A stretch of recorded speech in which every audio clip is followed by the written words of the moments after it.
हरे कृष्णा, राधे राधे। आप सभी का गीता क्लास में बहुत बहुत स्वागत है। ओम अज्ञानतिमिरन्धस्य ज्ञानाञ्जनशलाकया चक्षुरुन्मिलितं येन तस्मै श्रीगुरुवे नमः। गुरुवे गौरचन्द्राय राधिकाय सदालय कृष्णाय कृष्णभक्ताय तद्भक्ताय नमो नमः।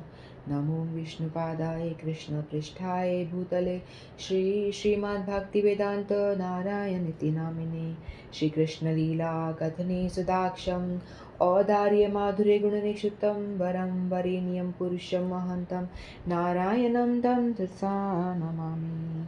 श्रीचैतन्यमनोभीष्टं स्थापितं येन भूतले स्वयं रूपकदमह्यं ददाति स्वपदान्तिकम् आजानुलम्बितभुजगुणकावदातो सङ्कीर्तनाय पितरो कमलायताक्षो विशम्भरो द्विजवरो धर्मपालो वन्दे जगत्प्रियकरो करुणावतारो।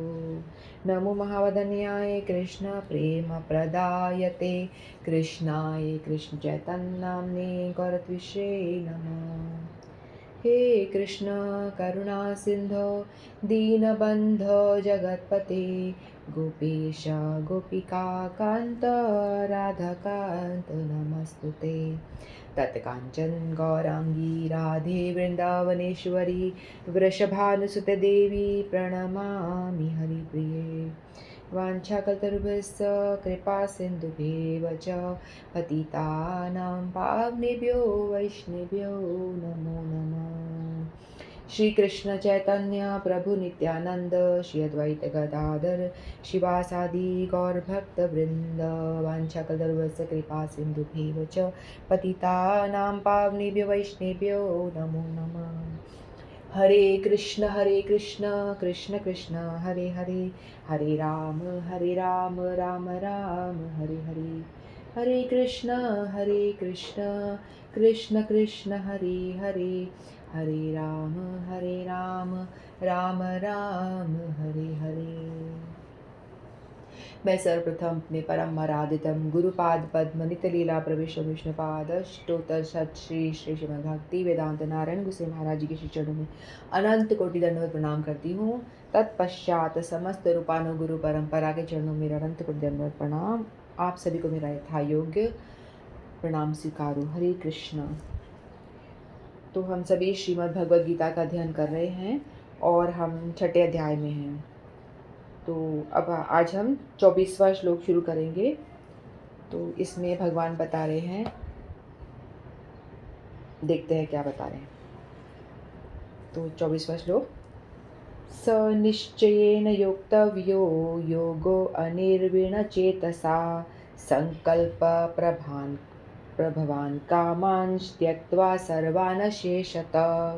स निश्चयेन योक्तव्यो योगो अनिर्विण्णचेतसा संकल्प प्रभान् कामांश त्यक्त्वा सर्वान् चेतस मन सवेन्द्रिय ग्रामं विनियम्य समन्वित। तो श्री भगवान कहते हैं, मनुष्य को चाहिए कि संकल्प तथा श्रद्धा के साथ योगा अभ्यास भी लगे और पथ में विचलित न हो। उसे चाहिए कि मनोधर्म से उत्पन्न समस्त इच्छाओं को निरपवाद रूप से त्याग दे और इस प्रकार मन के द्वारा सभी ओर से इंद्रियों को वश में करे। तो जो योग अष्टांग योग है ना, इसकी जो 8 अंग बताए थे ना, यम नियम आसन प्राणायाम प्रत्याहार धारणा समाधि, ये जो 8 अंग बताए गए थे, तो उनमें से जो 5वां अंग है उसके बारे में भगवान बता रहे हैं। तो अष्टांग योग का 5वां जो साधन है वो प्रत्याहार, उसके विषय में भगवान यहाँ बता रहे हैं। यानी उसका मतलब है कि इंद्रियों को उनके विषयों से हटाना। जो इंद्रियों का काम क्या होता है? इंद्रिय विषय में जाना इंद्रियों का काम होता है ना। हमारी इंद्रियां हैं, ज्ञानेंद्रियां हैं और कर्मेंद्रियां हैं। तो सभी इंद्रियां जो होती हैं अपने अपने विषयों में रमण करती है, अपने विषयों में भागती है कि नहीं। जैसे आँख है, उनको आँख कहाँ भागेगी? अपने सुंदर रूप को देखने के लिए भागती है आँख। कानों को क्या चाहिए? सुंदर सुनने को चाहिए, अपनी तारीफ सुनने को या अपनी कुछ सुंदर म्यूज़िक सुनने को चाहिए, है ना? तो इंद्रियों का काम है कि अपने विषयों में, इंद्रिय विषयों में भागना, उसकी ओर वो भागती हैं। लेकिन आहार का मतलब होता है लेना, है ना? और प्रत्याहार का मतलब है उससे वहाँ जाने से रोकना, ठीक है? जो इंद्रियों का आहार जो है वो हमें सोच समझ के लेना होता है, ऐसा नहीं कि जो जी में आए वो आहार करें, है ना? हमने जाना है, पहले भी जाना है कि जैसे खाना जो हम खाते हैं वही एक आहार नहीं होता है, उसमें भी हमको देखना होता है बुद्धिपूर्वक कि हमें क्या खाना है और क्या नहीं खाना है। हमें वही चीज़ ग्रहण करनी है जो ग्रहणीय है, यानी जो भगवान ग्रहण करते हैं वही चीज़ हमें भी ग्रहण करनी चाहिए। जिस चीज़ों को भगवान ग्रहण नहीं करते उन चीज़ों का हम भोग भी नहीं लगा सकते। जैसे लहसुन प्याज बताया गया है, सात्विक खाने की श्रेणी में नहीं आता है। लहसुन प्याज को तामसिक कहते हैं। इसीलिए बोला जाता है कि लहसुन प्याज खाने में ना डालें, क्योंकि हम जैसे अभी नवरात्रा चल रहा है ना? नवरात्रा चल रहा है, तो हम लोग माँ दुर्गा को प्रसन्न करने के लिए 9 दिन तक हम लोग देखते हैं ना कि व्रत का पालन करते हैं, तो 9 दिन तक हम प्राय लहसुन प्याज खाना भी छोड़ देते हैं।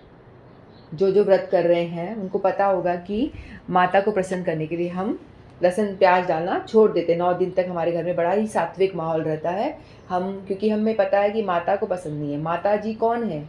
दुर्गा माँ है कौन बेसिकली? वो है भगवान कृष्ण की छोटी बहन है ना? हमने कथा सुनी है ना, जब भगवान का जन्म होता है तो नंद बाबा उनको, भगवान कृष्ण को टोकरी में रख कर के यमुना नदी पार करके जाते हैं और वहाँ पर एक कन्या होती है, कन्या को लेकर के आते हैं और भगवान कृष्ण को वहाँ पे यशोदा माँ के साइड में लटा के आ जाते हैं।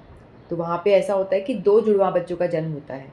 एक कृष्ण भी होते हैं और एक ये दुर्गा माँ जो हैं, ये देवी माँ, इनका जन्म होता है। तो बेसिकली ये छोटी बहन है। तो दुर्गा माँ है भगवान कृष्ण की छोटी बहन है। तो जो कृष्ण, एक हम द्वारका वाले जो कृष्ण होते हैं उनको लेकर के भगवान आते हैं, तो दोनों कृष्ण क्या करते हैं, वो ये लोगों को पता नहीं है। प्राय लोगों को लगता है कि यशोदा माँ की बेटी हुई होती है और उनका बेटा होता है, ठीक है, देवकी जी के बेटा होता है। तो दोनों एक को रख देते हैं और एक को लेकर आ जाते हैं। ऐसा नहीं होता, लेकिन हमारे गुरुदेव ने बताया था कि दो वहाँ पे भी कृष्ण पैदा होते हैं और यहाँ पे भी देवकी के भी कृष्ण होते हैं, लेकिन दोनों का जो अलग रस होता है। तो दोनों जाकर के क्या होते हैं, मर्ज हो जाते हैं, एक बन जाते हैं। एक होते हैं द्वारका वाले कृष्ण और एक होते हैं यशोदा नंदन, जो यशोदा जी के नंदन है, जो वृंदावन में हमेशा घुमा करते हैं, ठीक है। तो वो लेकर के उनको देवी को लेकर आ जाते हैं, जो दुर्गा माँ है वही हैं।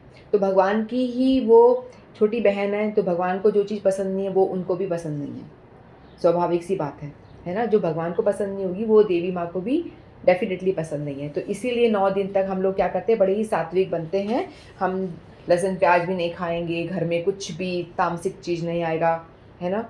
नॉनवेज की बात तो छोड़ ही दो। तो इस तरह से, लेकिन ये हम क्या करते हैं, 9 दिन माता को प्रसन्न करा, उसके बाद में हम अपने दोबारा रूटीन चालू कर देते हैं। दोबारा से लहसुन प्याज सब तामसिक चीज़ घर में आना शुरू हो जाती है। तो हम जो भगवान कृष्ण की भक्ति करते हैं, हमें चाहिए कि हम लोग अपने आहार को हमेशा शुद्ध रखें, है ना? खाने के ही आहार की बात हो रही है यहाँ, तो हम खाने की बात कर रहे हैं कि अपने आहार को हम शुद्ध रखें। लेकिन यदि हमें भगवान को प्रसन्न करना है तो हमें अपने आहार को हमेशा कोशिश करनी चाहिए कि हम अपने आहार को हमेशा शुद्ध रखें, क्योंकि हम भगवान को भोग लगा रहे हैं, तो भोग में ये सब चीज़ें नहीं आती हैं, ठीक है। उसी तरह से हमारे दूसरे आहार भी होते हैं। कानों के आहार को भी हम ध्यान रखें कि क्या कान में जाना चाहिए, है ना, व्यर्थ चीज़ें ना जाए, क्या देखना चाहिए, फालतू चीज़ ना देखें। इस तरह से अपने आहार की ओर हमें ध्यान रखना चाहिए, ठीक है। तो भगवान इसमें तो प्रत्याहार के बारे में बता रहे हैं कि अपने इंद्रियों को किस तरह से हमें कंट्रोल करना चाहिए। योगाभ्यास करने वाले को दृढ़ संकल्प होना चाहिए और उसे चाहिए कि बिना विचलित हुए धैर्यपूर्वक अभ्यास करे। अंत में उसकी सफलता निश्चित है। उसे यह सोचकर बड़े ही धैर्य से इस मार्ग का अनुसरण करना चाहिए और यदि सफलता मिलने पर विलंब हो रहा है तो निरुत्साहित नहीं होना चाहिए। ऐसे दृढ़ अभ्यासी की सहायता सुनिश्चित है। भक्ति योग के संबंध में रूप गोस्वामी का कथन है। रूप गोस्वामी कहते हैं कैसे भक्ति करना चाहिए, उत्साह निश्चयात धैर्यात। उत्साह के साथ यदि हम भक्ति मार्ग में चल रहे हैं तो हमें क्या होना चाहिए, हमें उत्साहित रहना चाहिए, उत्साह रहना चाहिए, निश्चय, पक्का दृढ़ निश्चय होना चाहिए कि भाई मैं जिस मार्ग पे चल रहा हूँ उसकी सफलता मुझे मिलेगी ही मिलेगी। उसके लिए हमें धैर्य धारण करना चाहिए। हमें क्या करना चाहिए, भक्ति पथ पे डगमगाना नहीं चाहिए। धैर्य के साथ में, निश्चय के साथ में हमें इस मार्ग पे चलना चाहिए। क्यों चलना चाहिए?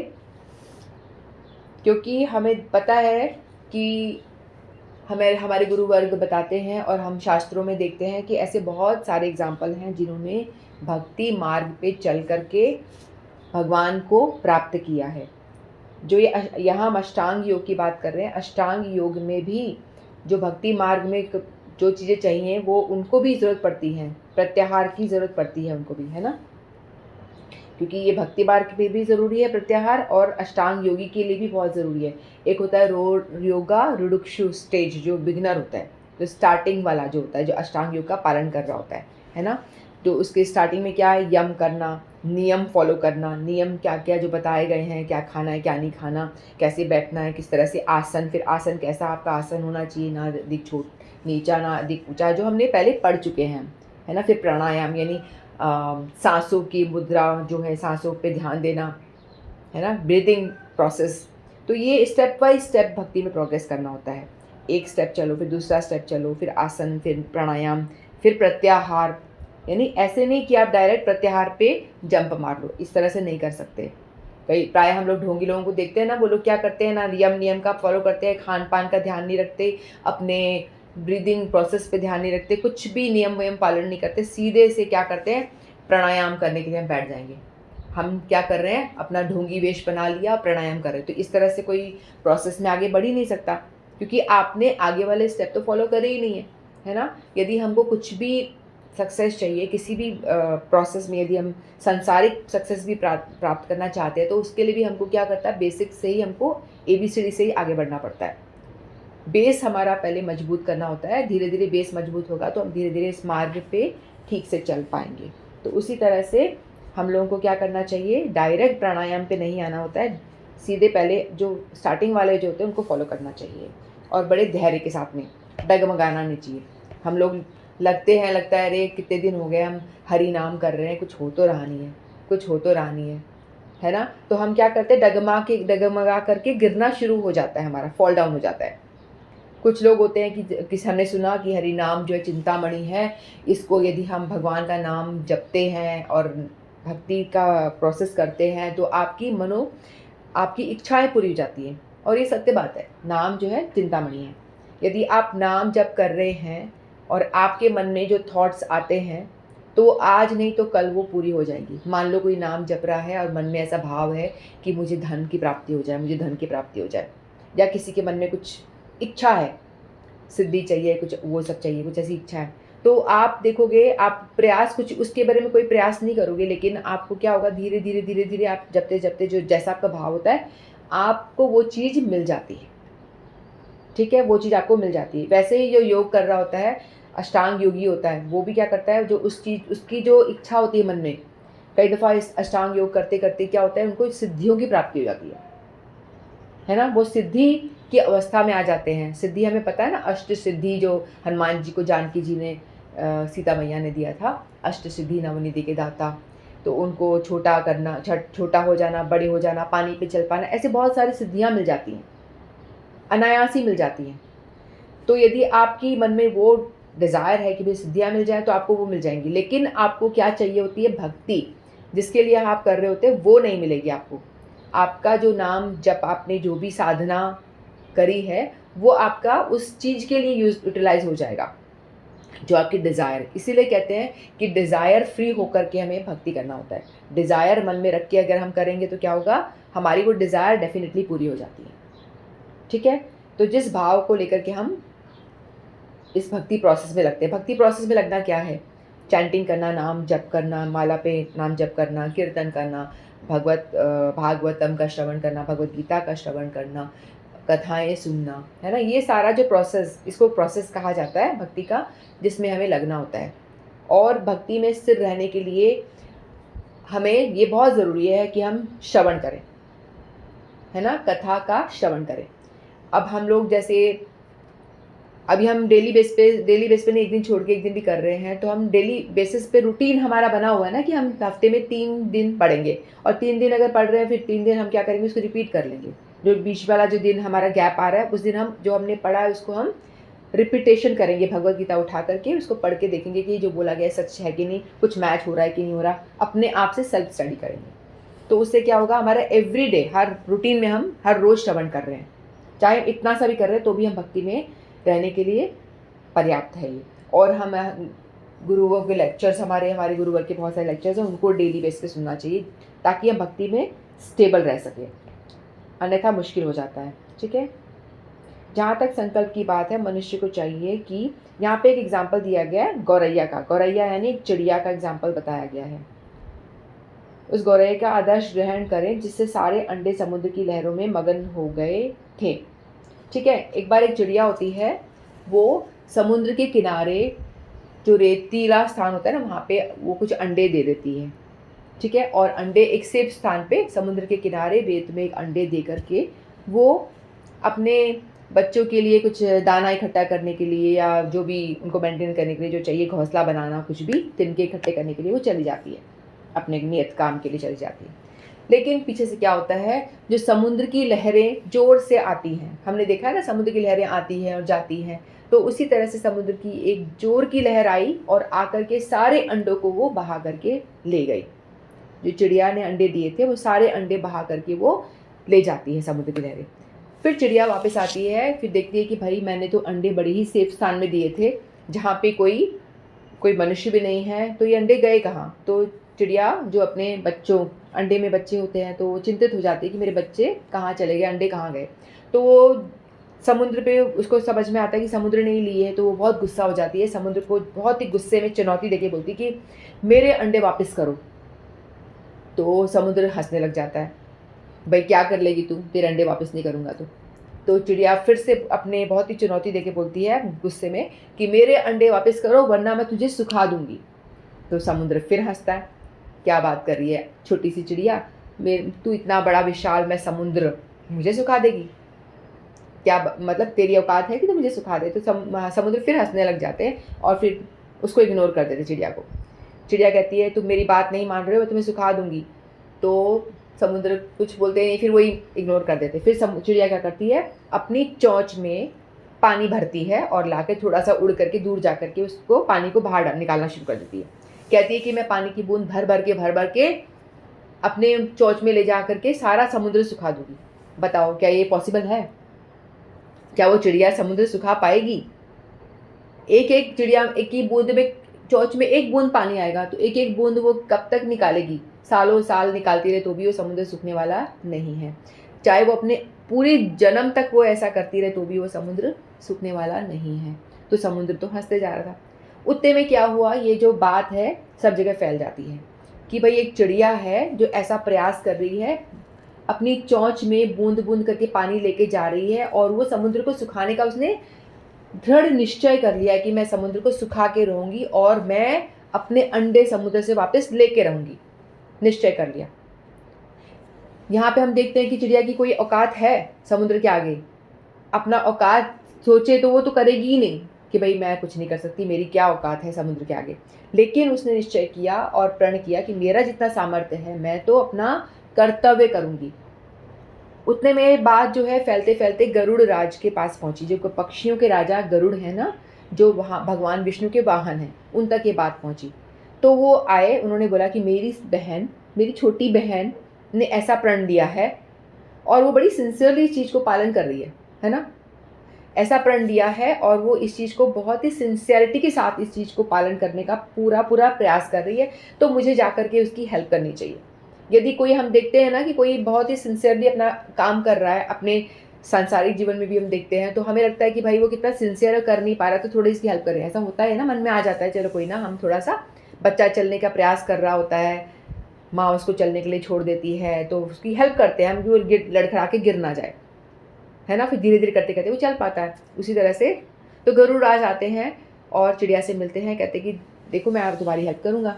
फिर वो गरुड़ राज आते हैं और जोर का दहाड़ के बोलते हैं, और गरुड़ राज जो है भगवान विष्णु के वाहन है, तो उनकी आवाज़ में भी बड़ा दम है और उनमें सामर्थ्य भी है, क्योंकि भगवान के वो वाहन हैं, तो उनके अंदर सामर्थ्य है कि अपने पंख को 1-2 बार फड़फड़ करेंगे और वो समुद्र को सुखा दे। उनका ये पूरा सामर्थ्य है। तो वो जोर की दहाड़ते हैं, कहते हैं कि इस चिड़िया के अंडे वापस करो समुद्र को। समुद्र हिल जाता है, डर जाता है कि भाई अब कोई पावरफुल पर्सन सामने आ गया है। पहले तो चिड़िया थी, उसको क्या इग्नोर मार रहा था, लेकिन अब सामने कोई शक्तिमान व्यक्ति सामने शक्तिशाली बर्ड सामने है, तो वो हिल जाता है। फिर कहता है तुरंत अंडे वापस करो, मेरी बहन के चिड़िया के अंडे तुरंत वापस करो, नहीं तो मैं तुम्हें सुखा डालूंगा। तो समुद्र घबरा करके सारे अंडे वापस ला करके दे देता है, क्योंकि उसको पता है कि गरुड़ जो कह रहा है वो कर देगा, वो कर सकता है। तो अंडे वापस ले आता है। तो इससे हमें क्या समझ में आता है कि यदि हम दृढ़ हैं, निश्चय हमारा अटूट है ना, हमारा निश्चय पक्का है, तो हम कुछ भी कर सकते हैं।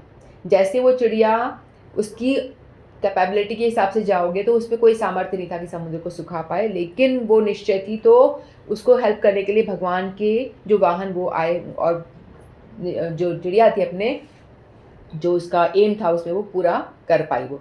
उसी तरह से हम भी चिड़िया की तरह ही हैं, और हम भक्ति को करके, साधन करके साध्य को पाना चाहते हैं। साध्य यानी भगवान के धाम जाना चाहते हैं, भगवान को प्राप्त करना चाहते हैं, भगवान के प्रेम को, भगवान की सेवा को प्राप्त करना चाहते हैं। तो हम भी इस चिड़िया की तरह फड़फड़ाना शुरू करें, लेकिन नियम से करें, उसको छोड़े नहीं। जैसे चिड़िया ने बूंद बूंद लाके एक अपना कंटिन्यूटी बनाए रखी, नियम बनाए रखा, उसको तोड़ा नहीं। इन द सेम वे हमको भी चाहिए कि हम भक्ति मार्ग में चिड़िया की तरह ही हम अपना नियम को तोड़े नहीं। जो हमने मार्ग पे, भक्ति मार्ग पे चलने का जो प्रण लिया है, या अष्टांग योगी ने साधन करने का जो प्रण लिया है, और हम भक्ति मार्ग में चलने वाले जो हमने जो प्रण लिया है कि हम 2 माला करेंगे तो करेंगे, रेगुलरिटी बनाए रखें, सिंसियरिटी और रेगुलरिटी को हम मेंटेन करें। ठीक है, ऐसा नहीं आज करी कल नहीं करी, परसों करी तरसों नहीं करी, तरसों परसों फिर 10 दिन नहीं करी फिर करी, इस तरह से नहीं होना चाहिए। तो इसमें भगवान प्रसन्न नहीं होंगे। भगवान को यदि हम प्रसन्न करना चाहते हैं तो हमको अपने साधन में रेगुलर होना पड़ेगा, रेगुलरिटी बनानी पड़ेगी, अपना डिटर्मिनेशन दिखाना पड़ेगा कि हम कितने हमारे अंदर कितना इंटेंस डिज़ायर है कि हम भगवान की सेवा पाना चाहते हैं, भगवान को प्राप्त करना चाहते हैं। ठीक है, तभी हम कर पाएंगे। तो हम अपने बल पे तो हम कर ही नहीं सकते। चिड़िया क्या समुद्र को सुखा पा सकती थी यदि गरुड़ जी उनकी हेल्प नहीं करते, है ना। उसी तरह से हम चाहे जो कर लें, चिड़िया की तरह फड़फड़ाना ही हुआ हमारा, चिड़िया की तरह बूंद बूंद निकालना ही हुआ। तो हम भक्ति मार्ग में चाहे जो कर लें, हम भगवान को प्राप्त नहीं कर सकते, भगवान तक नहीं पहुंच सकते। लेकिन हमारी सिंसियरिटी को देखेंगे भगवान, हमारे डिज़ायर को देखेंगे भगवान कि भाई ये बहुत, जो ये साधक है बड़ा ही सिंसियर है, इसका हृदय जो है बिल्कुल पवित्र है, और इसके डिज़ायर भी बहुत ही, इंटेंशन इसकी बहुत अच्छी है, ये सचमुच में मुझे पाना चाहता है। तो भगवान प्रसन्न हो जाएंगे, और हमारे सिंसियरिटी से, हमारी रेगुलरिटी से भगवान प्रसन्न होंगे और हम पे कृपा करेंगे। तब हम, हमारे हृदय की जितने भी कल्मश हैं वो साफ हो पाएगी। अन्यथा तो कोई उपाय है ही नहीं कि हम भक्ति मार्ग पे चल सके, चल करके भगवान को प्राप्त कर सके। तो भगवान यहाँ बता रहे हैं कि हमें अपने जो प्रत्याहार को, अपनी इंद्रियों के द्वारा मन को कंट्रोल करना पड़ेगा, और प्रत्याहार को हमें शुद्ध करना होगा, है ना। अपने प्रत्याहार जो भी हमारा प्रहार, हमारा मन जो है यदि इंद्रियों का गुलाम हो जाएगा तो हमारे आहार भी सारा गड़बड़ हो जाएगा।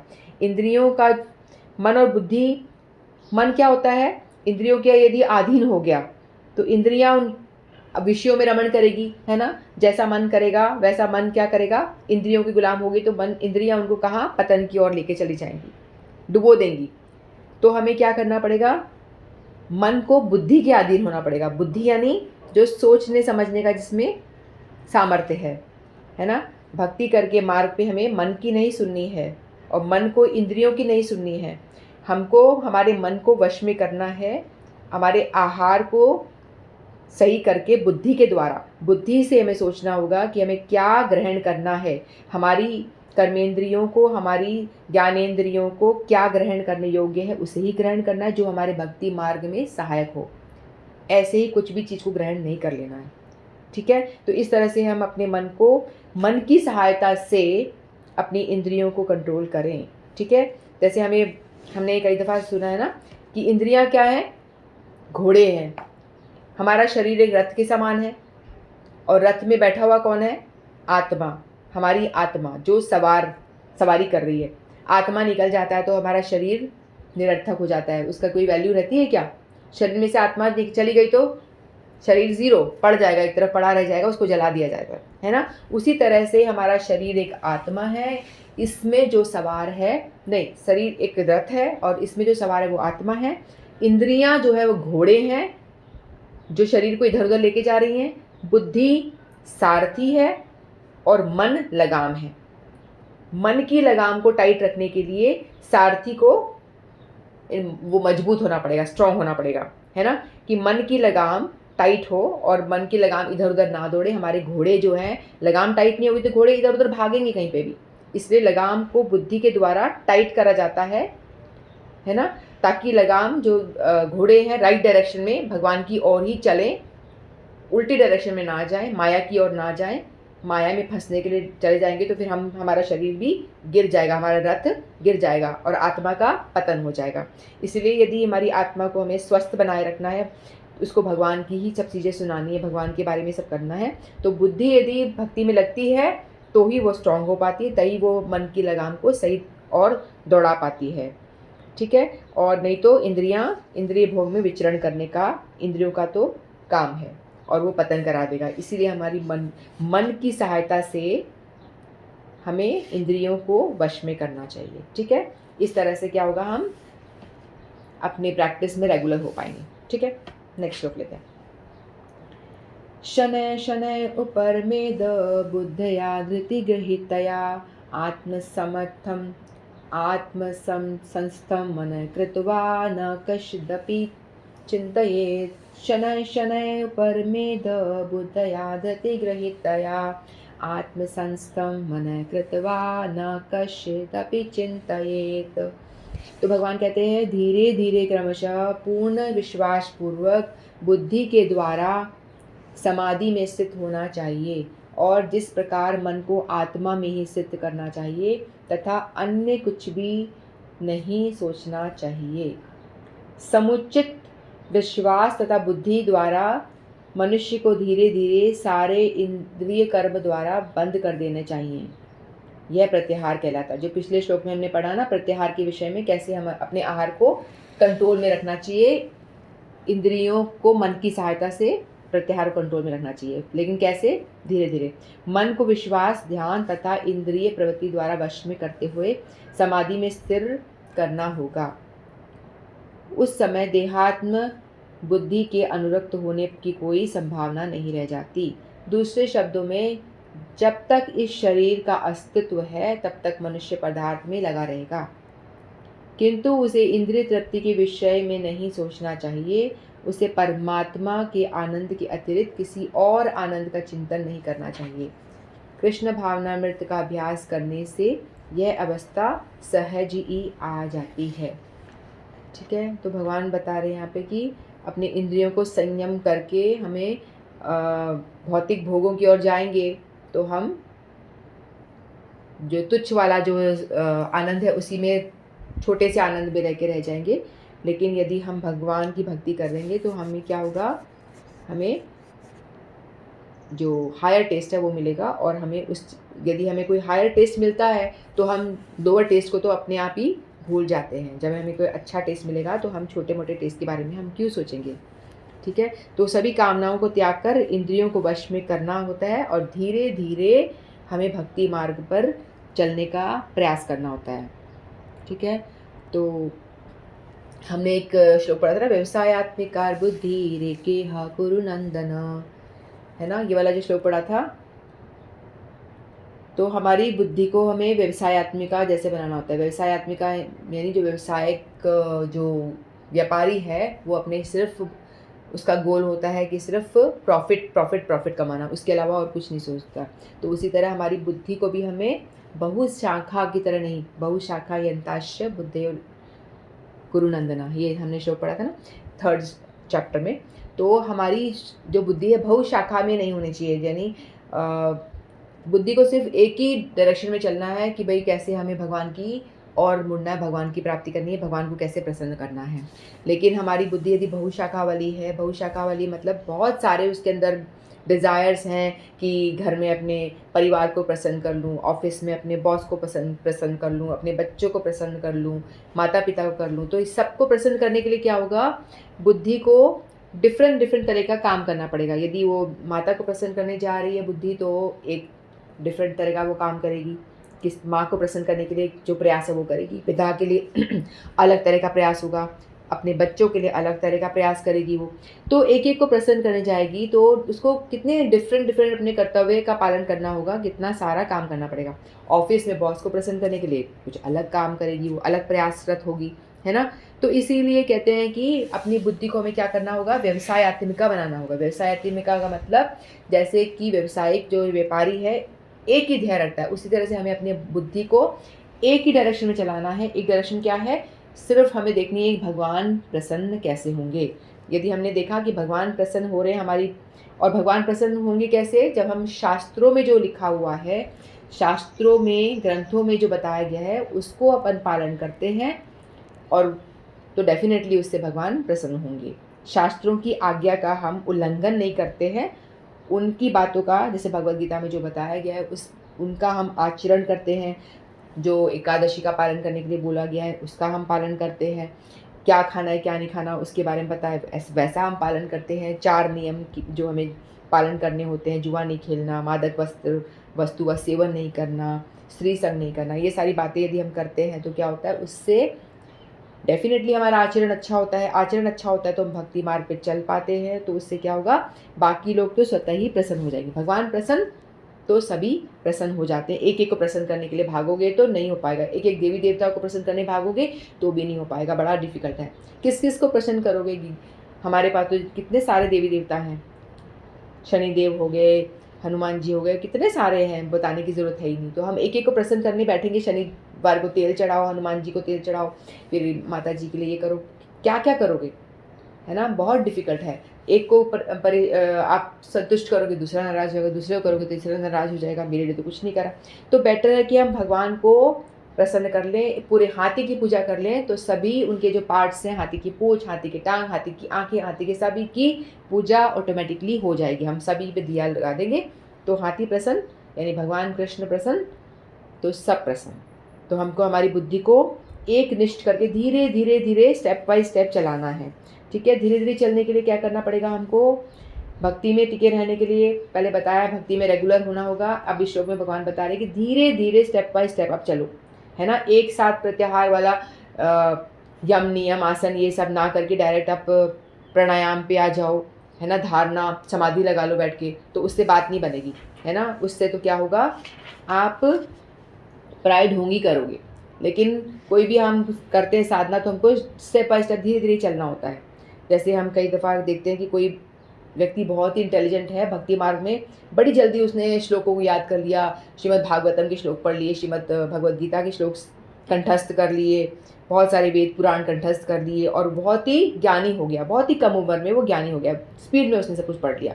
और क्या हो गया, वो कथावाचक बन गया, कथा करने लग गया, तो उससे क्या होगा, उसके मन में क्या आ जाएगा, एक अभिमान आ जाएगा कि देखो मैं, ये पुराने जो लोग हैं इतने-इतने बड़े-बड़े हो गए, उम्र हो गई, कुछ नहीं कर पाए, और मैं कल 2-4 साल पहले आया हूँ और मैंने इतना ज्ञान अर्जित कर लिया और मैं कथावाचक बन गया, ये कर दिया। तो उससे क्या होगा, उसके अंदर अभिमान आ जाएगा। अभिमान आ जाएगा तो क्या वो स्थिर रह पाएगा? तो अभिमान को ही वो अपने पोषण करता रहेगा। और भगवान कहते हैं जिसके अंदर अभिमान होता है, भगवान को तो अभिमान बिल्कुल पसंद नहीं। जिसके अंदर अभिमान होता है तो भगवान उसका अभिमान सबसे पहले चूर कर देते हैं। हमारे अंदर जो भी वासनाएं होती है ना, पहले भगवान कहते हैं कि उन सबको, क्रोध, लोभ, मोह, मद यानी अभिमान, माया, ये सभी चीज़ों का नाश होगा। हमारा हृदय इन सब चीज़ों से क्लीन हो पाएगा, उसके बाद ही भगवान आके बैठ पाते हैं। हमारे हृदय में भगवान की जगह तभी बनती है जब ये अभिमान भी ना हो, क्रोध भी ना हो, जो भी अवगुण हैं ये सारे क्लीन हो पाएंगे, तभी भगवान आके वहाँ विराजेंगे। अन्यथा तो भगवान को पकड़ पाना मुश्किल है, तभी हम भगवान को देख पाएंगे। चेतो दर्पण मार्जनम, भव महादावाग्नि, ये जो चैतन्य महाप्रभु ने श्लोक दिया है इसमें भी ये बताया हमारा जो चित्त है वो दर्पण के स्वरूप है, दर्पण के जैसे है। उसके उसमें सिर्फ प्रतिबिंब दिखाई देता है। हमारे को भी क्या होता है, संसारिक जो भौतिक चीज़ें हैं उनका प्रतिबिंब ही हमें दिखता है, ठीक है। वैसे हमारा चित्त जो है बिल्कुल क्लीन है, उसके अंदर आत्मा भरी हुई है, आत्मा निवास करती है। लेकिन हम लोग इस भौतिक संसर्ग में आते हैं तो उसमें क्या होता है, चित्त के अंदर उसका जो रिफ्लेक्शन दिखाई देता है, तो उसको क्लीन करना है नाम जप कर करके, यानी चैंटिंग, भगवान का स्मरण, चिंतन, ये सब करके धीरे धीरे क्या होता है, हमारा चित्त जो है वो क्लीन होने लगता है ना। जैसे एक मटका बनाया, मिट्टी का मटका है, उसके अंदर क्या भरा हुआ है, आकाश भरी हुई है, खाली है, उसके अंदर आकाश भरा हुआ है, भरने की ज़रूरत नहीं है, ऑटोमेटिकली मटका बन गया, तो जो खाली स्पेस है वो आकाश है। उसी तरह से हमारा चित्त या हृदय हमारा जो है उसके अंदर क्या है, आत्मा है ना। उसके अंदर आत्मा स्वतः ही है। लेकिन हम जैसे मटके के अंदर बाहर से हमने कंकड़ पत्थर भर देते हैं ना, उसके अंदर कंकड़ पत्थर गेहूँ कुछ भी सामान हम स्टोर करते हैं तो आकाश जो है वो भर जाता है। उसी तरह से हमारे अंदर चित्त में, हृदय में आत्मा है, लेकिन हमने क्या करा है, बाहर से चीज़ों को भर डाला है, उसका प्रतिबिंब भर गया है। तो हमें मटकी को तो उल्टा करके हम निकाल सकते हैं, लेकिन इसको हम निकाल नहीं पाएंगे। तो हमें इसका जो प्रोसेस बताया, धीरे धीरे धीरे भक्ति मार्ग में हमें चलना है, ठीक है। स्टेप बाय स्टेप हमें आगे बढ़ना है। हम एकदम से कुछ नहीं कर सकते। अगर हम स्पीड में सब्जी बनाएंगे तो सब्जी क्या हो जाएगी, ख़राब हो जाएगी। स्पीड में हम कोई भी काम करेंगे तो क्या होगा, वो बिगड़ जाएगा। तो हमें क्या चाहिए, हर चीज़ को, सब खाना बनाने के लिए भी हमको पेशेंस की ज़रूरत है, पढ़ाई करने के लिए भी हमें पेशेंस 2-3 घंटे रोज़ देने पड़ेंगे, तभी हम कुछ बन सकते हैं, सांसारिक डिग्री भी प्राप्त कर सकते हैं। खाना बनाने के लिए भी हमको पेशेंस चाहिए, अच्छे से धनिया काटो, धो उसको, है ना, सब्जी काटो, धो, आराम आराम से बनाओ। यदि हमने ऐसा नहीं करा, चलो बिना काटे कुटे करके सब्जी में छौंक दिया, तो क्या होगा, जो हरी सब्जी बनाई उसमें कंकड़ पत्थर किरकिर आना शुरू हो जाएगी। आटे को हमने बिना साफ किए पीस लिया तो किरकिर। यानी खाना भी बनाने का प्रोसेस है, उसमें भी हमको पेशेंस चाहिए, धीरे धीरे करना पड़ेगा हर काम। जो काम धीरे धीरे करेंगे वही अच्छे से होगा, परफेक्ट तरह से हम कर पाएंगे। नहीं तो क्या होगा, बहुत सारी गड़बड़ी हो जाएगी उसके अंदर, वो प्रोसेस हमारा ठीक से नहीं होगा। तो हमको भक्ति मार्ग में, हम कह रहे हैं हम इतने सालों से चल रहे हैं, तो सालों से आप कुछ ना कुछ आपको प्राप्त हो रहा है, आप लगे हो इस प्रोसेस में, तो डेफिनेटली आपका चित्त जो है मार्जन हो रहा है, धीरे धीरे वो क्लीन हो रहा है, ठीक है। तो इसीलिए हमको भक्ति मार्ग में धीरे धीरे चलना है और विश्वास पूर्वक, विश्वास के साथ, श्रद्धा के साथ और निश्चय के साथ हमें चलना है। विश्वास होना चाहिए कि मैं चल रहा हूँ, ये प्रोसेस मेरा, ये मैं रोज़ नाम का जप कर रहा हूँ तो इससे मुझे फ़ायदा डेफिनेटली होगा, क्योंकि हमारे गुरु वर्गों को हुआ है तो मुझे भी होगा, ये विश्वास होगा। हमें विश्वास कोई दिला नहीं सकता, है ना। सिर्फ हमें जो कथाएँ हैं, जो हमारे कथा में बताया गया है कि बहुत सारे महाजन हैं जिन्होंने इस मार्ग में चल के भगवान की प्राप्ति की है, तो हमें क्या होता है, इनके बारे में कथा सुनते हैं तो हमें क्या आता है, श्रद्धा आता है। श्रद्धा आएगी तभी हम इस मार्ग पे चल पाएंगे। तो भगवान कहते हैं कि धीरे धीरे चलो, शनै शनै चलो, विश्वास पूर्वक चलो, और धीरे धीरे आप समाधि के लेवल तक पहुँचोगे, ठीक है। तो इतना ही कह के मैं वाणी को विराम देती हूँ। वांछा कल्पतरुभ्यश्च कृपा सिंधुभ्यो च पतितानां पावनेभ्यो वैष्णवेभ्यो नमो नमः। श्रीमद् भगवद गीता की जय, आप सभी की जय। हरे कृष्णा।